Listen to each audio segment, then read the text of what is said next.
Hello my dear friends, welcome to middle class family vlogs. ಎಲ್ಲರೂ ಹೇಗಿದ್ದೀರಾ ಅಂತ comment ಮಾಡಿ ತಿಳಿಸಿ. ನಾನು ಚೆನ್ನಾಗೇ ಇದ್ದೀನಿ. ನಾನು ಇವತ್ತು ಟ್ಯೂಸ್ಡೇ ವ್ಲಾಗ್ನ ಶೇರ್ ಮಾಡ್ತಾ ಇದ್ದೀನಿ. ಬೆಳಗ್ಗೆ ಎದ್ದ ತಕ್ಷಣ ಇವತ್ತು ಏನು ಮಾಡಿದೆ ಅಂದರೆ, ಫಸ್ಟು ವೀಡಿಯೋದಲ್ಲಿ ಕಸ ಗುಡಿಸೋದನ್ನು ತೋರಿಸ್ತಾ ಇದ್ದೀನಿ. ಬಟ್ ನಾನು ಮಾಡಿದ್ದು ಸ್ವಲ್ಪ ಪ್ರಿಪ್ರೇಷನ್ ಎಲ್ಲ ಮಾಡ್ಕೋತಾ ಇದ್ದೆ ಕಿಚನಲ್ಲಿ. ಏನಕ್ಕೆ ಅಂದರೆ ಇವತ್ತಂತೂ ಹ್ಯಾಪಿ ನ್ಯೂಸ್ ಅಂತಲೇ ಹೇಳ್ಬೋದು. ನಮ್ಮ ಹಸ್ಬೆಂಡ್ ಅಕ್ಕನ ಮಗಳದು ಇವತ್ತು ಡೆಲಿವರಿ ಡೇಟ್ ಇತ್ತು. ಮಂಡೇ ಅನಿಸುತ್ತೆ, ಮಂಡೇ ಸಂಜೆ ಆ ಥರ ಅಡ್ಮಿಟ್ ಮಾಡಿಕೊಂಡ್ರು. ಟ್ಯೂಸ್ಡೇ ಬೆಳಗ್ಗೆ 7 o'clock ಆಪ್ರೇಷನ್ ಮಾಡ್ತಾರೆ ಅಂತ ಹೇಳಿದ್ರು. ಅದಕ್ಕೆ ನಮ್ಮ ಅತ್ತೆ ಬೇಗನೆ ಊರಿಗೆ ಹೋಗಬೇಕಿತ್ತು, ಯಾಕೆಂದರೆ ಅವ್ರ ಮಗಳಿಗೆ ಮೊಮ್ಮಗಳಿಗೆ ಎಲ್ಲ ಹೆಲ್ಪ್ ಮಾಡಬೇಕಲ್ವ. ಯಾರಾನ ದೊಡ್ಡೋರಿದ್ದರೆ ಒಂಥರ ಆನೆ ಬಲ ಅಂತ ಹೇಳ್ಬೋದು. ನಾವು ಎಷ್ಟೇ ಮಾಡಿದ್ವು, ಯಾರಾನ ದೊಡ್ಡೋರಿದ್ದಾರೆ ಅಂದರೆ ನಮಗೇನೋ ಒಂಥರ ಧೈರ್ಯ. ಅವ್ರು ಏನು ಕೆಲಸ ಮಾಡೋದು ಬೇಡ, ಏನೂ ಬೇಡ, ಜೊತೆಲಿದ್ದಾರೆ ಅಂದರೆ ಎಷ್ಟೋ ಮಟ್ಟಿಗೆ ನೆಮ್ಮದಿ ಅಂತ ಅನಿಸ್ತಾ ಇರುತ್ತೆ. ಸೊ ಅದಕ್ಕೆ ಈ ಥರ ಕಾಲ್ ಮಾಡಿದರು ಮಂಡೇ ಸಂಜೆ. ಈ ಥರ ಸುಮ್ಮನೆ ಚೆಕಪ್ಗೆ ಅಂತ ಹೋಗಿದ್ದಿದ್ದು ಜೂನ್ 9th. ಸರಿ ಅಡ್ಮಿಟೇ ಮಾಡ್ಕೊಂಬಿಟ್ರು.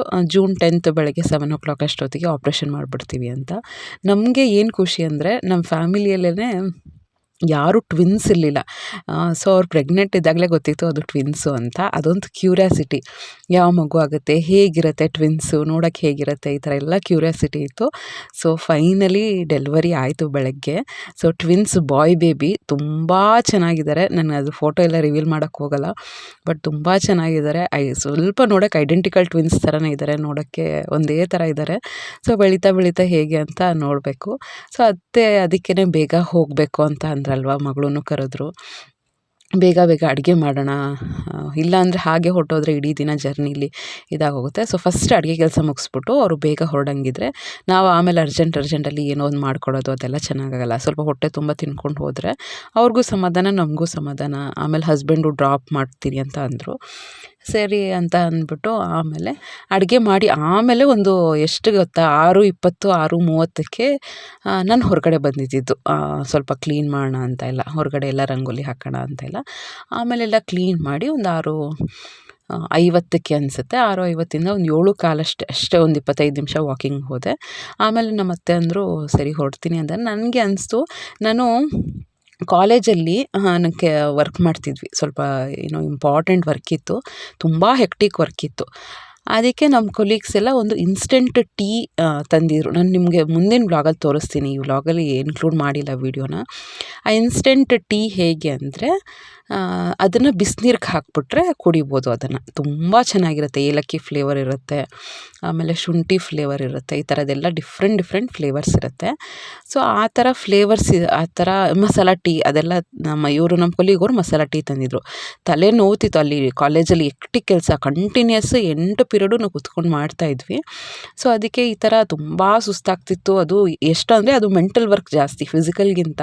ಫಿಸಿಕಲ್ಲು ಆಗುತ್ತೆ, ತುಂಬ ಸ್ಟ್ರೈನ್ ಆಗುತ್ತೆ ಎಲ್ಲ, ಮೆಂಟಲ್ ಜಾಸ್ತಿ ತಲೆ ಉಪಯೋಗಿಸ್ಬೇಕು ಅಂಥದ್ದೆಲ್ಲ ಸ್ವಲ್ಪ ಕಾಲೇಜ್ ವರ್ಕ್ ನಡೀತಾ ಇತ್ತು. ಸರಿ ನಮ್ಮ ಸೀನಿಯರು ಆ ಥರ ಎಲ್ಲ ತಂದು ಕೊಟ್ಟಿದ್ರಲ್ಲ, ನಾನು ಏನು ಅಂದ್ಕೊಂಡೆ, ಈಗ ಹೆಂಗಿರೋ ಡೆಲಿವರಿ ಆಗಿದೆಯಲ್ವಾ, ನೈಟು ಎಲ್ಲ ನಿದ್ದೆ ಕೆಡಬೇಕಾಗತ್ತೆ. ಅತ್ತೆ ಇರ್ಬೋದು, ಮತ್ತು ನಮ್ಮ ಹಸ್ಬೆಂಡ್ ಅವ್ರ ಅಕ್ಕ, ಮತ್ತು ಆ ಹುಡುಗಿಗೇನು ಕೊಡಲ್ಲ, ಇವರಿಬ್ಬರಿಗೆ ಅಟ್ಲೀಸ್ಟ್ ಇನ್ಸ್ಟೆಂಟ್ ಟೀ ಅಂತ ಇದ್ದರೆ ಬಿಸಿನೀರನ್ನ ಹಾಕ್ಕೊಂಡು ಕುಡಿದ್ಬಿಟ್ಟು ಹೆಂಗೋ ನಿದ್ದೆ ಕೆಡ್ಬೋದು.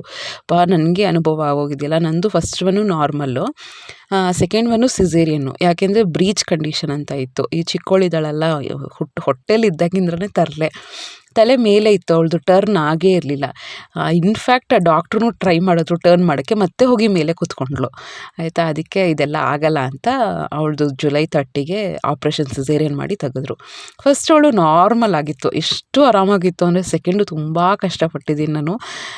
ಆ ಥರ ಸ್ಟಿಚಿಂಗ್ ನೋವು ಅದೆಲ್ಲ ನನಗೂ ಗೊತ್ತಲ್ವ, ಅದೆಷ್ಟು ನೋವಾಗುತ್ತೆ. ಅದು ಈ ಟ್ವಿನ್ಸು ಅಂದರೆ ಯೋಚನೆ ಮಾಡಿ ಎಷ್ಟು ನಿದ್ದೆ ಕೆಡಬೇಕಾಗತ್ತೆ, ಅದು ನೋಡ್ಕೋಬೇಕಾಗತ್ತೆ. ಸೊ ಅದಕ್ಕೆ ಸ್ವಲ್ಪ ನಾನು ಅಳಿಲ್ ಸೇವೆ, ಅದೇನೋ ದೊಡ್ಡದಾಗೇನೋ ಮಾಡಿದ್ದೀನಿ ಅಂತಲ್ಲ, ಅಳಿಲ್ ಸೇವೆ ಅಂದ್ಕೊಂಡು, ಸರಿ ನೀವು ಹೋಗಬೇಡಿ, ಆಮೇಲೆ ನಮ್ಮ ಕೊಲಿಗಿಗೆ ಹೇಳಿದೆ ಬರ್ಬೇಕಾದ್ರೆ ಅದನ್ನು ಎಕ್ಸ್ಟ್ರಾ ಒಂದು ಎಷ್ಟು 15 ಪ್ಯಾಕೆಟ್ ತೊಗೊಬನ್ನಿ ಅಂತ. 15 ಪ್ಯಾಕ್ಸ್ ತೊಗೊಬಂದು ಊರಿಗೆ ಹೋಗ್ಬೇಕಾದ್ರೆ ಕೊಟ್ಟು ಕಳಿಸ್ದೆ. ಒಂದು ಸ್ವಲ್ಪ ನನ್ನ ಯೂಸ್ ಆಗುತ್ತೆ ಅಂತ. ಅವ್ರು ಅಟ್ಲೀಸ್ಟ್ 1 ವೀಕಲ್ಲಿ ಡಿಸ್ಚಾರ್ಜ್ ಆಗ್ತಾರೆ ಅಂದರೆ ಅಷ್ಟು ದಿನಕ್ಕೆ ಅದು ಯೂಸ್ ಆಗುತ್ತೆ ಅಂದ್ಕೊಂಡು, ಆ ಥರ ಅಂದ್ಕೊಂಡು.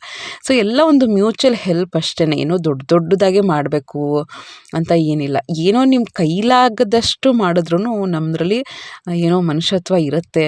ನಮಗೂ ಒಂಥರ ಸ್ಯಾಟಿಸ್ಫ್ಯಾಕ್ಷನು, ನಾವೇನೋ ದೊಡ್ಡದಾಗಿ ಏನೋ ಇದು ಮಾಡಿದ್ದೀವಿ ಅಂತಲ್ಲ, ಒಂಥರ ಇವಾಗ ಒಬ್ರಿಗೆ ಹೆಲ್ಪ್ ಮಾಡಿ ನೋಡಿ ಒಂಥರ ಖುಷಿ ಸಿಗುತ್ತೆ. ಸೊ ಪ್ರೇ ಮಾಡಿದ್ದಾಯಿತು. ಅವರು ತುಂಬ ಒಂಥರ ಕ್ಯೂರಿಯಾಸಿಟಿ ನನಗೆ, ಟ್ವಿನ್ಸ್ ಅಲ್ವಾ, ಹೆಂಗಿರ್ತಾರೋ ಏನು ಕತೆನೋ ಅಂತ. ಬಟ್ ಎಲ್ಲ ಸುಸೂತ್ರವಾಗಿ ಆಯಿತು. ಬೆಳಿಗ್ಗೆ ಅರ್ಜೆಂಟಲ್ಲಿ ಅಡುಗೆ ಮಾಡ್ತಿದ್ದೆ. ಆಮೇಲೆ ಹಸ್ಬೆಂಡ್ ಅವ್ರ ಅಕ್ಕ ಫೋನ್ ಮಾಡಿದ್ರು, ಈ ಥರ ಆಯಿತು, ಇಬ್ಬರು ಗಂಡು ಮಕ್ಕಳು, ಇಬ್ಬರು ಚೆನ್ನಾಗಿದ್ದಾರೆ ಅಂತ, ನೋಡೋಕೆ ತುಂಬ ಕ್ಯೂಟಾಗಿದ್ದಾರೆ. ಸೊ ಆ ರೀತಿ ಆಯಿತು. ಸೊ ಆಮೇಲೆ ಬಂದು ರಂಗೋಲಿ ಎಲ್ಲ ಹಾಕಿ, ಇವತ್ತಿನ ರಂಗೋಲಿ ಹೇಗಿದೆ ಅಂತ ತಿಳಿಸಿ ಆಯಿತಾ. ಕೆಲವೆಲ್ಲ ತುಂಬ ಇಷ್ಟ ಆಗುತ್ತೆ ನನಗೆ, ಇವತ್ತಿಂದು ಅಷ್ಟೇ ನನಗೆ ಇಷ್ಟ ಆಯಿತು. ನಿಮ್ಗೆ ಹೇಗೆ ಸಿಂಪಲ್ ರಂಗೋಲಿನೇ ಹೇಗೆ ನೀವು ಆರ್ಟಿಸ್ಟಿಕ್ಕಾಗಿ ಸ್ವಲ್ಪ ಹಾಗೆ ಹೀಗೆ ಡಿಸೈನ್ ಎಲ್ಲ ಮಾಡಿ ಹೇಗೆ ಮಾಡ್ತೀರಾ ಅನ್ನೋದ್ರ ಮೇಲೆ ನೀವು ಹೆಂಗಾನ ಮಾಡ್ಬೋದು. ಒಂದು ಸಿಂಪಲ್ ಸ್ಟಾರು ಅಥವಾ ಸ್ವಸ್ತಿಕ್ ಏನೋ ಒಂದು ಹಾಕ್ಬಿಟ್ಟು ಚಿಕ್ಕ ರಂಗೋಲಿನೇ ದೊಡ್ಡದಾಗಿ ಡಿಸೈನ್ ಥರ ಮಾಡಿದ್ರೆ ಅದೇ ಲಕ್ಷಣವಾಗಿ ಕಾಣುತ್ತೆ ಅಷ್ಟೇ. ಡೈಲಿ ಹಾಕಬೇಕಿತ್ತಲ್ವ, ಏನೋ ಒಂದು ಸಿಂಪಲ್ಲಾಗಿ. ತಲೆಯೆಲ್ಲ ಅಲ್ಲೇ ಇತ್ತು ಏನಾಗುತ್ತೋ ಹೇಗಾಗುತ್ತೋ ಅಂತ. ಬಟ್ ಹೇಳಿದ ತಕ್ಷಣ ತುಂಬ ಖುಷಿಯಾಯಿತು. ಆ್ಯಕ್ಚುಲಿ ನಾನು ಹೇಳ್ತಾನೆ ಇದ್ದೆ, ನಾನು ಎಲ್ಲ ಸುಮಾರು ಜನ ಹೇಳ್ತಾನೆ ಇದ್ರು, ಅವ್ರು ಗಂಡು ಮಗುನೇ ಆಗೋದು, ಇಬ್ಬರು ಗಂಡು ಮಕ್ಕಳೇ ಆಗೋದು ಅಂತ. ಹಾಗೆ ಆಯಿತು. ಸೊ ಬಂಪರ್ ಧಮಾಕ ಒಂದೇ ಸತಿಗೆ ಇದಾಗೋಯಿತು. ಅದೇ ಅಂತಿದ್ದೆ ಅವಳು ನಮ್ಮ ಹಸ್ಬೆಂಡ್ ಅಕ್ಕನ ಮಗಳ ಜೊತೆ ಮಾತಾಡ್ತಿದ್ದೆ ಪ್ರೆಗ್ನೆಂಟ್ ಇದ್ದಾಗ, ನೀನು ಎರಡೆರಡು ಅಂತ ತಲೆ ಕೆಡಿಸ್ಕೊಬೇಡ, ಈಗ ಒಂದೇ ಸತಿಗೆ ಎಲ್ಲ ರಿಸ್ಕು ಮುಗ್ದೋಗುತ್ತೆ. ಆಮೇಲೆ ಇನ್ನು ಚಿಕ್ಕ ಹುಡುಗಿನೇ ಅವಳು, ಕೆರಿಯರ್ ಮೇಲೆ ಕಾನ್ಸಂಟ್ರೇಟ್ ಮಾಡು, ಅಯ್ಯೋ ಎರಡಾಯಿತು ಹೇಗೆ ಸಾಕೋದು, ಎಷ್ಟು ಕಷ್ಟ ಆಗುತ್ತೋ ನಮಗೆ, ಈ ಥರ ನೆಗೆಟಿವ್ ಆಗಿ ಯೋಚನೆ ಮಾಡೋದಕ್ಕಿಂತ ಪಾಸಿಟಿವ್ ಆಗಿ ಯೋಚನೆ ಮಾಡುವಂತ ಅದೇ ಅಂತಿದ್ದೆ. ಸೊ ಎಲ್ಲ ಸುಸೂತ್ರವಾಗಿ ಆಯಿತು. ಸೊ ಇವತ್ತಿನ ವ್ಲಾಗಲ್ಲಿ ಫ್ರೆಂಡ್ಸ್, ಹೌಸ್ ವೈಫು ಇಡೀ ದಿನನ ಪ್ರೊಡಕ್ಟಿವ್ ಆಗಿ ಹೇಗೆ ಮ್ಯಾನೇಜ್ ಮಾಡ್ಕೊಳ್ಳೋದು, ಹೇಗೆ ಟೈಮ್ ಮ್ಯಾನೇಜ್ಮೆಂಟು ಅಥವಾ ಹೇಗೆ ಕೆಲಸನ ಪ್ಲ್ಯಾನ್ ಮಾಡ್ಕೊಳ್ಳೋದು ಅಂತ ಹೇಳ್ತಾ ಹೋಗೋಣ. ಇದು ಲಾಸ್ಟ್ ವ್ಲಾಗಲ್ಲಿ ನಾನು ಫ್ಯಾನ್ಸಿ ಡ್ರೆಸ್ದು ಮಾಡ್ತಾಯಿದ್ದೀನಿ ಅಂದಾಗ ತುಂಬ ಜನ ಕೇಳಿದ್ರಿ, ಹೆಂಗೆ ಮಾಡಿದ್ದೀರಾ ತೋರಿಸಿ ಅಂತ ಕಮೆಂಟ್ ಮಾಡಿ ಕೇಳಿದ್ರಿ. ಅದು ಆಮೇಲೆ ಇದು ಅವಳು ಸ್ಟೇಜ್ ಮೇಲೆ ಹೋಗಿ ಮಾತಾಡಿದ್ದಾಳೆ, ಅದನ್ನು ಹಾಕಿದ್ರೆ ಅದು ಫುಲ್ಲು ಚಿಕ್ಕ ಮಕ್ಕಳು ಗಿಜಿ ಮಾತಾಡ್ತಿರೋದು, ಅಲ್ಲಿ ಏನೂ ಕೇಳಿಸ್ತಾ ಇರಲಿಲ್ಲ. ಅಲ್ಲಿ ಹತ್ತಿರ ಇರೋರಿಗೆ ಜಡ್ಜಸ್ಗೆ ಟೀಚರ್ಸ್ಗೆ ಎಲ್ಲ ಕೇಳಿಸ್ತು. ಬಟ್ ನಾನು ವೀಡಿಯೋ ಮಾಡ್ತಾಯಿದ್ದೆ, ಸ್ವಲ್ಪ ಡಿಸ್ಟೆನ್ಸಿಂದ ಮಾಡ್ತಿದ್ದೆ, ಅದೇನೂ ಕೇಳಿಸ್ತಾ ಇರಲಿಲ್ಲ. ಸುಮ್ಮನೆ ಇಟ್ಟರೆ ಸರಿ ಹೋಗಲ್ಲ ಅಂತ ಅದಕ್ಕೆ ನಾನು ವಾಯ್ಸ್ ಓವರ್ ಕೊಡ್ತಾಯಿದ್ದೀನಿ. ಚೆನ್ನಾಗೇ ಮಾತಾಡಿದ್ಲು. ಆಮೇಲೆ ಅದು ಫಿಶ್ ಥರ ಮಾಡಿದ್ದೆ ಆಯಿತಾ. ಫಿಶ್ ಥರ ಮಾಡಿ, ಫಿಶ್ ನಾವು ಈಗ ಓಷನ್ನು ವಾಟರ್ ಬಾಡೀಸಲ್ಲಿ ಅಂದರೆ ಈಗ ಸಮುದ್ರದಲ್ಲಿ, ನದಿಯಲ್ಲಿ ಇಲ್ಲಿ ಫುಲ್ಲು ಗಂಟ್ಲು ಕಟ್ಬಿಟ್ಟಿದೆ ಒಂಥರ, ಯಾಕೋ ಗೊತ್ತಿಲ್ಲ. ಸೊ ಎಲ್ಲೆಲ್ಲಿ ನಾವು ನೀರು ಜಾಗದಲ್ಲಿ ಪ್ಲಾಸ್ಟಿಕ್ ಎಲ್ಲ ಬಿಸಾಕ್ತಿರ್ತೀವಲ್ವ, ಅದೆಲ್ಲ ಫಿಶೆಲ್ಲ ನುಂಗಿ ಯಾವ ರೀತಿ ಅದರದ್ದು ಹೊಟ್ಟೆ ತುಂಬ ಪ್ಲಾಸ್ಟಿಕ್ ಇದೆ ಅನ್ನೋ ಥೀಮ್ನ ಇಟ್ಕೊಂಡು, save earth, stop using plastic ಅನ್ನೋ ಥೀಮ್ ಇಟ್ಕೊಂಡು ಮಾಡಿದ್ದು ತುಂಬ ಚೆನ್ನಾಗಿ ಬಂತು. ಸೊ ಆ ರೀತಿ ಮೇಜರ್ ಕ್ರೆಡಿಟ್ ಪಾಪ ಹಸ್ಬೆಂಡ್ಗೆ ಹೋಗಬೇಕು ಕೂತ್ಕೊಂಡು ಎಷ್ಟು ಹೆಲ್ಪ್ ಮಾಡ್ತಾಯಿದ್ರು. ನೆಕ್ಸ್ಟ್ ಮುಂದೆ ತೋರಿಸ್ತಾ ಹೋಗ್ತೀನಿ ಆಯಿತಾ. ಎಗ್ ರೋಲ್ ಮಾಡಿದ್ದೆ, ಅದು ಮುಂದಿನ ವ್ಲಾಗಲ್ಲಿ ತೋರಿಸ್ತೀನಿ ಅನಿಸುತ್ತೆ. ಇವತ್ತು ಪ್ರೊಲಾಂಗ್ ಆಗೋದು, ತುಂಬ ವೀಡಿಯೋ ದೊಡ್ಡದಾಗಿತ್ತಂತ. ಎಗ್ ರೋಲ್ ಅನ್ನೋದು ಮುಂದೆ ತೋರಿಸ್ತೀನಿ. ಜೊತೆಗೆ ಮೆಣಸಿನ್ಕಾಯಿ ಬಜ್ಜಿನೂ ತಂದಿದ್ದೆ. ನಮ್ಮ ಮನೆಯವ್ರಿಗೆ ಮೆಣಸಿನ್ಕಾಯಿ ಬಜ್ಜಿ ಅಂದರೆ ತುಂಬ ಇಷ್ಟ. ಎಲ್ಲೇ ಬಜ್ಜಿ ಮೆಣಸಿನ್ಕಾಯಿ ನೋಡಿದ್ರೂ ಫಸ್ಟ್ ಅವರೇ ನೆನಪಾಗುತ್ತೆ. ಜಾಸ್ತಿ ತರಲ್ಲ, ಒಂದು 6-8 ಮೆಣಸಿನ್ಕಾಯಿ ತರ್ತೀನಿ. ಮನೇಲಿ ಎಲ್ಲರೂ ಒಂದು 3-4 ತಿನ್ನಬೇಕು ಅಷ್ಟೇ, ಅದ್ರ ಮೇಲೆ ಜಾಸ್ತಿ ತರೋದೇ ಇಲ್ಲ. ಅದೇನಾಗುತ್ತೆ ಗೊತ್ತಾ, ಮತ್ತೆ ಫ್ರಿಜ್ಜಲ್ಲಿ ಇಡ್ತೀನಿ, ಮತ್ತು ಇನ್ಯಾವತ್ತೋ ನಾನು ಮಾಡೋದು ಬಜ್ಜಿ, ಅದು ಫುಲ್ಲು ವಯಸ್ಸಾಗಿ ಮುತ್ತಿಗೆ ಆಗಿಬಿಡುತ್ತೆ ಬಜ್ಜಿ ಮೆಣಸಿನ್ಕಾಯಿ. ಅದಕ್ಕೆ 6 ಮ್ಯಾಕ್ಸಿಮಮ್ 7-8 ಆ ಥರ ತಂದುಬಿಡ್ತೀನಿ ಅಷ್ಟೇ. ನೆಕ್ಸ್ಟು ತಿಂಡಿಗೆ ತುಂಬ ತರಕಾರಿ ಹಾಕ್ಬಿಟ್ಟು ಪಲಾವ್ ಮಾಡ್ತಾಯಿದ್ದೀನಿ. ನೀವು ನೋಡ್ತಾ ಇರ್ಬೋದು ನನ್ನ ವ್ಲಾಗ್ಸಲ್ಲಿ ತುಂಬ ಜನ ಅದನ್ನು ಅಬ್ಸರ್ವ್ ಮಾಡ್ತಿದ್ದೀರಾ. ನಾನು ಏನೇ ಒಂದು ರೈಸ್ ಐಟಮ್ ಮಾಡಿದ್ರು, ಏನೇ ಶಾವಿಗೆ ಉಪ್ಪಿಟ್ಟು ಮಾಡಿದ್ರು, ಬಿಸಿಬೇಳೆಭಾತ್ ಮಾಡಿದ್ರು, ತರಕಾರಿನ ಜಾಸ್ತಿ ಹಾಕಿ ಮಾಡ್ತೀನಲ್ವ, ಆಗ ಕಾರ್ಬೋಹೈಡ್ರೇಟ್ಸ್ ನಮಗೆ ಕಡಿಮೆ ಹೋಗುತ್ತೆ. ತರಕಾರಿ ಅದರ ಪೌಷ್ಟಿಕಾಂಶ ಎಲ್ಲ ನಮ್ಮ ಬಾಡಿಗೆ ಜಾಸ್ತಿ ಸೇರುತ್ತೆ. ಜೊತೆಗೆ ರುಚಿ ಕೂಡ, ಸುಮ್ಮನೆ ಪಲ್ಯನೂ ಚೆನ್ನಾಗಿರುತ್ತೆ. ಸಲಾಡ್ ಥರ ತಿನ್ನಬೇಕು ಅಂದರೆ ನನ್ನ ಮಕ್ಕಳು ನಿಜವಾಗ್ಲೂ ತಿನ್ನಲ್ಲ. ತಿಂತಾರೆ ಅಂದರೆ ಕ್ಯಾರೆಟ್ ಒಂದು ಖುಷಿಯಾಗಿ ತಿನ್ಕೋತಾರೆ. ಈ ಬೀನ್ಸ್ ಎಲ್ಲ ಹಸಿಯಾಗಿ ತಿಂದರೆ, ಚಿಕ್ಕವಳು ತಿಂತಾಳೆ, ಅವಳಿಗೆ ಹಸಿಯಾಗಿ ಇಷ್ಟ ಆಗುತ್ತೆ. ಅವಳಿಗೇನೋ ಖಾರಕ್ಕಿಂತ ಈ ಥರ ಹಸಿ ಸಲಾಡೇ ಇಷ್ಟ. ಬಟ್ ದೊಡ್ಡವಳಂತೂ ಬಿಲ್ಕುಲ್ ಒಪ್ಪಲ್ಲ. ಅದಕ್ಕೆ ಹೇಗೋ ಅವಳಿಗೆ ಪಲಾವು, ರೈಸ್ ಐಟಮ್ಸ್ ಎಲ್ಲ ತುಂಬಾ ಇಷ್ಟ. ಅದಕ್ಕೆ ತರಕಾರಿ ಜಾಸ್ತಿ ಹಾಕಿ, ಅವಳು ಅದೇ ಅಂತಿರ್ತಾಳೆ, ಅಮ್ಮ ನೀನು ಪಲಾವ್ಗೆ ತರಕಾರಿ ಹಾಕಿಲ್ಲ ಅಂದರೆ, ಮೇಯ್ನಾಗಿ ಏನು ಇಂಗ್ರೀಡಿಯೆಂಟ್ ಹಾಕಿದ್ದೀನಿ ಅಂದರೆ ತರಕಾರಿಲೇ, ಅಂದರೆ ರವೆಗೆ ಉಪ್ಪಿಟ್ಟು ಹಾಕಿಲ್ಲ, ಉಪ್ಪಿಟ್ಟಿಗೆ ರವೆ ಹಾಕ್ಬಿಟ್ಟಿದ್ಯಾ ಅಂತ ಹೇಳ್ತಾರೆ. ಅದಕ್ಕೇ ಅಕ್ಕಿಗೆ ತರಕಾರಿ ಹಾಕಿಲ್ಲ, ತರಕಾರಿಗಿನ ಅಕ್ಕಿ ಹಾಕ್ಬಿಟ್ಟಿದ್ಯಾ, ಅಂದರೆ ಅಷ್ಟು ಕ್ವಾಂಟಿಟಿಲಿ ತರಕಾರಿ ಯೂಸ್ ಮಾಡಿದ್ಯಾ, ಇದು ತರಕಾರಿ ಫುಲ್ಲು ವೆಜಿಟೇಬಲ್ಸ್ ಎಲ್ಲ ತುಂಬಿಸ್ಬಿಟ್ಟಿದ್ಯಾ, ಈ ಥರ ಹೇಳ್ತಾನೆ ಆಡ್ಕೋತಾನೆ ಇರ್ತಾಳೆ. ಸೊ ನಾನು ಏನನ ಅವಳು ಹೇಳ್ಕೊಳ್ಳಿ, ಹೆಂಗೋ ಅವಳು ಹೊಟ್ಟೆಗೆ ತರಕಾರಿಗಳು ಸೇರಬೇಕು ಅಂತ ಮಾಡ್ತಾನೆ ಇರ್ತೀನಿ ನಾನು. ಅವಳು ಹೇಳ್ತಾನೆ ಇರ್ತಾಳೆ, ಅಮ್ಮ ಎಷ್ಟು ತರಕಾರಿ ಹಾಕ್ತೀಯ, ಸಾಕು ಸಾಕು ಅಂತ. ನಮ್ಮ ಹಸ್ಬೆಂಡು ಇನ್ನೂ ಒಳ್ಳೇದಕ್ಕೇ ಮಾಡೋದು ಅಂತ. ಅವ್ರಿಗೂ ಯಾರಿಗೂ ಅಷ್ಟು ನನಗಿಷ್ಟಪ್ಪ ತರಕಾರಿ ಜಾಸ್ತಿ ಹಾಕ್ಕೊಂಡು ತಿನ್ನೋದು ಇಷ್ಟ ಆಗುತ್ತೆ, ಅವ್ರಿಗೆಲ್ಲ ಸ್ವಲ್ಪ ಇಷ್ಟ. ಆದರೂ ಅವ್ರ ಆರೋಗ್ಯಕ್ಕೆ ಒಳ್ಳೆಯದು ಅಂತ ನಾನು ಮಾಡ್ತಾನೆ ಇರ್ತೀನಿ, ಆಯಿತಾ. ಇವತ್ತಿನ ವ್ಲಾಗಲ್ಲಿ ಆಯಿತಾ, ಫಸ್ಟ್ ನೀವೇನು ಮಾಡಿ ಅಂದರೆ ಹೆಂಗೆ ಯೂಸ್ ಆಗುತ್ತೆ ಇದು ಅಂದರೆ ಕರೆಕ್ಟಾಗಿ ಪ್ರಾಕ್ಟಿಕಲಿ ಅಪ್ಲೈ ಮಾಡಿ. ನಾವು ಹಿಂದಿನ ದಿನ ಪ್ಲ್ಯಾನ್ ಮಾಡಿರ್ತೀವಲ್ವ, ನಾವು ಏನು ಮಾಡ್ತೀವಿ ಅಂದರೆ ಕರೆಕ್ಟಾಗಿ ಟೈಮ್ನ ಪ್ಲ್ಯಾನ್ ಮಾಡಿರಲ್ಲ, ಯಾವ್ಯಾವ ಟೈಮ್ಗೆ ಏನೇನು ಅಂತ. ಸುಮ್ಮನೆ ನನಗೆ ಬಂದಿರೋ ಅನುಭವ ಏನು ಅಂದರೆ ಕರೆಕ್ಟಾಗಿ ಟೈಮನ್ನು ಪ್ಲ್ಯಾನ್ ಮಾಡ್ಕೊಂಬಿಟ್ರೆ ಪ್ರೊಡಕ್ಟಿವ್ ಆಗಿ ಅದೇ ದಿನ ಎಷ್ಟೆಷ್ಟು ಯಾವಾಗ ಯಾವಾಗ ಮಾಡ್ಕೋಬೇಕು ಅಂತ ಅದೇ ಥರ ನಡೀತಾ ಇರುತ್ತೆ. ಈಗ ಬೆಳಗ್ಗೆ ನಾನು 4 ಗಂಟೆಗೆ 4:15 ಅಥವಾ ನೀವು ಬಿಡಿಯಪ್ಪ 5:15 ಎದ್ದೇಳಿ 6 ಗಂಟೆಗೆ ಎದ್ದೇಳಿ, 6 ಗಂಟೆಗೆ ಎದ್ದೇಳ್ತೀರಾ ಅಂದರೆ 6 ಗಂಟೆಯಿಂದ 6:15 ನೀವು ಫ್ರೆಶ್ ಅಪ್ ಆಗೋದು, ಮತ್ತು 6:15 ಏನು ಮಾಡಬೇಕು, 7 ಗಂಟೆಗೆ ಏನು ಮಾಡಬೇಕು, 7:15 7:15 ಏನು ಮಾಡಬೇಕು, ಸೊ ತಿಂಡಿ ಎಷ್ಟು ಗಂಟೆಗೆ ಆಗೋಗ್ಬಿಡ್ಬೇಕು. ಈ ಥರ ಟೈಮ್ ಸ್ಲಾಟ್ನ ಇಟ್ಕೊಂಡು ಮಾಡಿಕೊಂಡ್ರೆ ಎಷ್ಟು ಪ್ರೊಡಕ್ಟಿವ್ ಆಗಿ ನಾವು ಕೆಲಸಗಳನ್ನ ಮಾಡ್ಕೋಬೋದು ಅಂದರೆ ನೋಡಿ, ಡೈಲಿ ಮಾಡುವಂಥ ಕೆಲಸಗಳೇ, ಬಟ್ ಅದನ್ನೇ ಡೇ ಬೈ ಡೇ ನಾವು ಯಾವ ರೀತಿ ಇಂಪ್ರೂವ್ ಮಾಡ್ಕೋತೀವಿ ಅನ್ನೋದು ಇಂಪಾರ್ಟೆಂಟು. ನೀವೇ ಯೋಚನೆ ಮಾಡಿ, ನಾವು ಮದುವೆಗೆ ಹೊಸದ್ರಲ್ಲಿ ಅಥವಾ ಮದುವೆಗೆ ಮೊದಲು ನಾವು ಯಾವ ರೀತಿ ಇದ್ವಿ, ಈಗಲೂ ಆ ರೀತಿಯೇ ಇದ್ದೀವಾ, ಇಲ್ಲ ಅಲ್ವಾ, ಸ್ವಲ್ಪ ಇಂಪ್ರೂವ್ ಆಗ್ತಾನೇ ಇದ್ದೀವಲ್ವಾ. ಸೊ ಅದೇ ಥರ ಡೇ ಬೈ ಡೇ ನಮ್ಮ ಪ್ರೊಡಕ್ಟಿವಿಟಿನೂ ಜಾಸ್ತಿ ಮಾಡ್ಕೊಳ್ತಾನೆ ಹೋಗಬೇಕು. ಈಗ ಫಸ್ಟ್ ನಾನು ಹೇಳಿದ್ನಲ್ಲ, ಇವತ್ತು ಹೇಗೆ ನಾನು ಎಕ್ಸಾಂಪಲ್ ಕೊಟ್ಟನೋ, ಇವತ್ತು ನನಗೆ ಪ್ರಿಯಾರಿಟಿ ಯಾವುದಿತ್ತು, ಅತ್ತೆ ಹೋಗ್ತಾರೆ, ಬೇಗ ಅಡುಗೆ ಆಗಬೇಕು ಅಂತಲೇ ಪ್ರಿಯಾರಿಟಿ ಇದ್ದಿದ್ದು. ನಾ ಹೊರಗಡೆ ಕ್ಲೀನ್ ಮಾಡಿಕೊಂಡು ವಾಕಿಂಗ್ ಮಾಡ್ಕೊಂಡು ಕೂತ್ಕೊಂಡಿದ್ರೆ ಅವ್ರಿಗೆ ಲೇಟ್ ಆಗ್ತಿತ್ತು, ನನಗೂ ಟೆನ್ಷನಲ್ಲಿ ಏನೋ ಒಂದು ಹೆಚ್ಚು ಕಡಿಮೆ ಆಗ್ತಾಯಿತ್ತು. ಮೇಯ್ನಾಗಿ ನಾವು ಟೆನ್ಷನ್ ಇಲ್ಲದೇ ಕೆಲಸ ಮಾಡ್ಕೊಳ್ಳೋದು ಇಂಪಾರ್ಟೆಂಟ್ ಆಗುತ್ತೆ.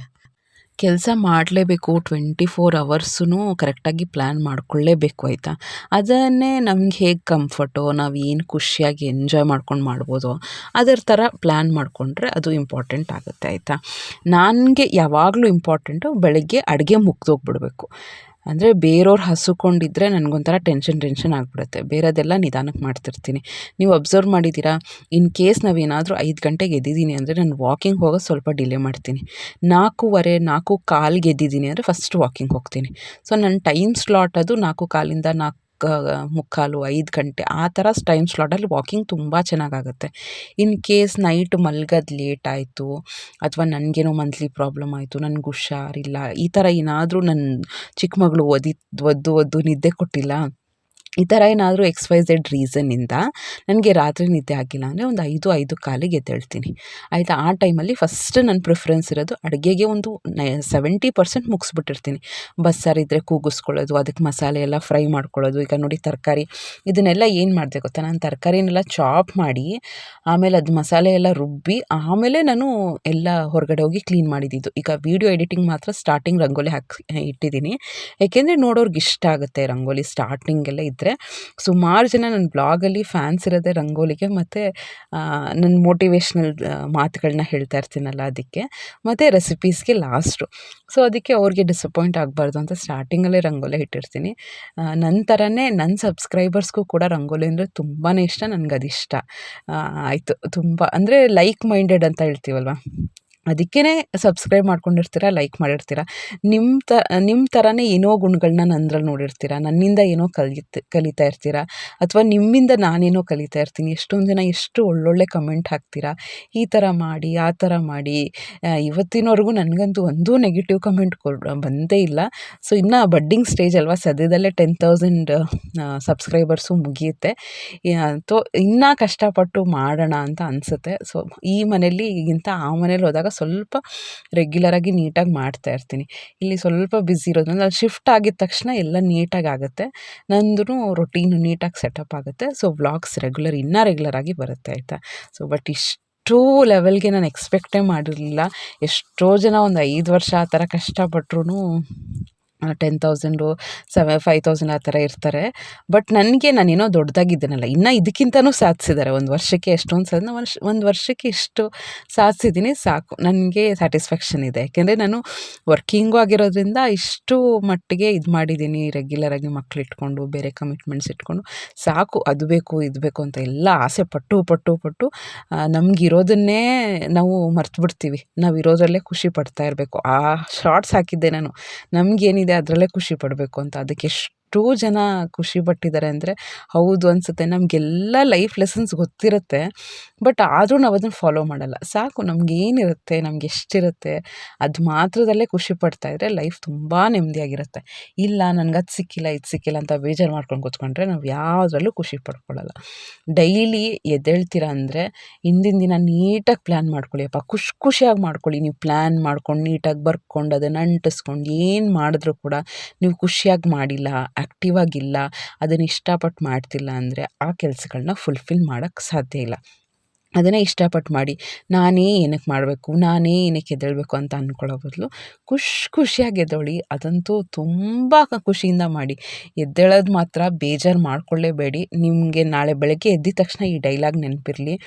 ತುಂಬ ಖುಷಿಯಿಂದ ದಿನಾನ ಸ್ಟಾರ್ಟ್ ಮಾಡಿ, ನೀವು ಖುಷಿಯಿಂದನೇ ಎಂಡ್ ಮಾಡ್ತೀರಾ. ಬೆಳಿಗ್ಗೆ ಗೊಣಕ್ಕೊಂಡು ಬೇಜಾರು ಮಾಡಿಕೊಂಡು ಟೆನ್ಷನ್ ಮಾಡ್ಕೊಂಡು ಎದ್ದಿದ್ದೀರಾ ಅಂದರೆ ಇಡೀ ದಿನ ನಿಮಗೆ ಗೊತ್ತಿಲ್ದಂಗೆ ಆ ಥರನೇ ಇರುತ್ತೆ. ಸೊ ಪ್ರೊಡಕ್ಟಿವ್ ಡೇನ ಪ್ಲ್ಯಾನ್ ಮಾಡ್ಕೋಬೇಕು. ನಿಮಗೆ ಗೊತ್ತು ನಿಮ್ಮ ಮನೆಗೆ ಯಾವ ರೀತಿ ಕೆಲಸ ಇರುತ್ತೆ, ಎಷ್ಟು ಸ್ಲಾಟ್ಸ್ ಇರುತ್ತೆ, ಯಾವ್ಯಾವ ಟೈಮಲ್ಲಿ ಏನೇನು ಮುಗಿಸ್ಕೋಬೇಕು. ನಾನು ಬೆಳಗ್ಗೆ ಎದ್ದಿದ ತಕ್ಷಣ ವಾಕಿಂಗ್ ಹೋಗ್ತೀನಿ ಅಂತ ಆ ಥರ ನಮ್ಮ ಪಕ್ಕದ ಮನೆಯವರೇ ಬೆಳಗ್ಗೆ ಎದ್ದಿದ ತಕ್ಷಣ ವಾಕಿಂಗ್ ಹೋಗಲ್ಲ. ಯಾಕೆಂದರೆ ಅವ್ರ ಹಸ್ಬೆಂಡ್ 5 ಗಂಟೆಗೆ ಡ್ಯೂಟಿಗೆ ಹೋಗ್ತಾರೆ.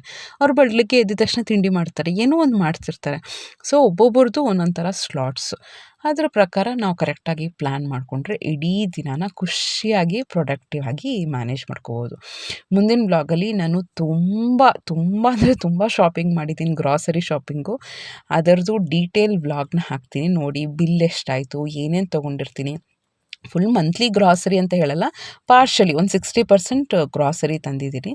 ಜೊತೆಗೆ ನನ್ನ ದೊಡ್ಡ ಮಗಳಿಗೆ ಏನು ಆಸೆನ ಚಿಕ್ಕವಳಿಗೆ ಸ್ವಲ್ಪ ಟೀ ಶರ್ಟ್ಸ್ ತೊಗೊಳ್ಳೋಣ ಅಂತ ಹತ್ತಿದ್ಲು. ಅದಕ್ಕೇ ಅಲ್ಲೇ ಮೇಲೆ ಹೋಗಿ ಝುಡಿಯೋ ಇತ್ತು, ಝುಡಿಯೋದಲ್ಲಿ ನೋಡಿದ್ವಿ. ನನಗೇನೋ ಕಲೆಕ್ಷನ್ಸಲ್ಲಿ ಇಷ್ಟನೇ ಆಗಲ್ಲಪ್ಪ, ಅದು ಏನೋ ನನಗೆ ಸರಿ ಹೋಗಿಲ್ಲ. ಅದಕ್ಕೆ ನೆಕ್ಸ್ಟ್ ಎಲ್ಲನ ಅಲ್ಲೇ ನೋಡೋಣ ಬೇರೆ ಕಡೆ ಅಂದ್ಕೊಂಡು ಹಾಗೆ ವಾಪಸ್ ಬಂದ್ವಿ. ಸೊ ಮುಂದಿನ ಬ್ಲಾಗಲ್ಲಿ ಏನೇನು ತೊಗೊಂಡಿದ್ದೀನಿ, ಬಿಲ್ ಎಷ್ಟಾಯಿತು, ಇದೊಂದು ಜಸ್ಟ್ ಶಾರ್ಟ್ ಕ್ಲಿಪ್ಪಿಂಗ್ಸ್ ಹಾಕಿದ್ದೀನಿ, ಅದನ್ನು ತೋರಿಸ್ತೀನಿ. ಸೊ ಬಂದು ಶಾಪಿಂಗೆಲ್ಲ ಮುಗಿಸ್ಕೊಂಡು ಬಂದು ಬಜ್ಜಿ ಮಾಡಿದ್ದಿತ್ತು. ಹೋಪ್ ಈ ವಿಡಿಯೋ ಇಷ್ಟ ಆಗಿದೆ ಅಂದ್ಕೊಳ್ತೀನಿ ಫ್ರೆಂಡ್ಸ್. ಇಷ್ಟ ಆಗಿದ್ರೆ ಸಬ್ಸ್ಕ್ರೈಬ್ ಮಾಡಿಕೊಂಡು ಲೈಕ್ ಮಾಡಿ, ಶೇರ್ ಮಾಡಿ, ಕಮೆಂಟ್ ಮಾಡಿ. ಮುಂದಿನ ಬ್ಲಾಗಲ್ಲಿ ಸಿಗ್ತೀನಿ. ನಮಸ್ಕಾರ. ಇರೋ ಲೈಫ್ನ ಬಿಂದಾಸಾಗಿ ಎಂಜಾಯ್ ಮಾಡಿ. ನಮಸ್ಕಾರ.